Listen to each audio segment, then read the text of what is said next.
હા, શું નામ તમારું? ગજેન્દ્રભાઈ ગજેન્દ્રભાઈ કે રાજેન્દ્રભાઈ? ગજેન્દ્રભાઈ. ઓકે, ગજેન્દ્રભાઈ, કેવો ચૂંટણીનો માહોલ કેવો છે? એનો તો અમારો તો સારો જ છે ને માહોલ. એમ કોના તરફી? અમે બીજેપી. બીજેપી? એટલે આ તો ચૈતરભાઈનું ગામ નહીં? એ તો પોતપોતાનું એને બોગસ કોલીવાળા લાગે. હા.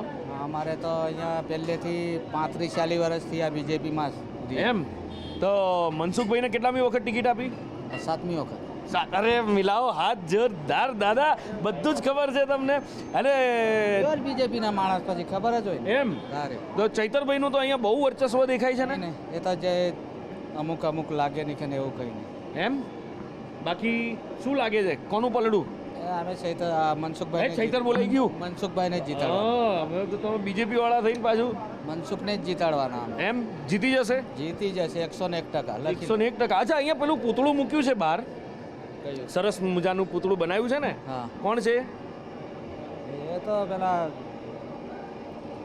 છોટુભાઈના છોકરાએ મૂક્યું હતું. હા, તમે આદિવાસી સમાજમાંથી? હા, તો એ પૂતળું કોનું છે?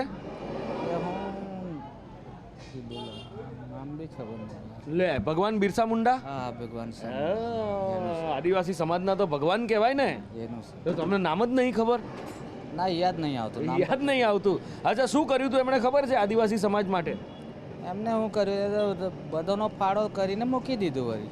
એમ? હા, તમને આદિવાસી સમાજ માટે કેટલું બધું કર્યું એમણે ખબર છે? એ તો કરે જ નહીં આવે. એમ કરવા માટે મૂકેલા છે. હું કરવા મૂકેલા? અરે ભગવાન બિરસા મુંડાની વાત કરું છું. લોકોનું કામ કરવા હારું જ મૂક્યા છે ને. હું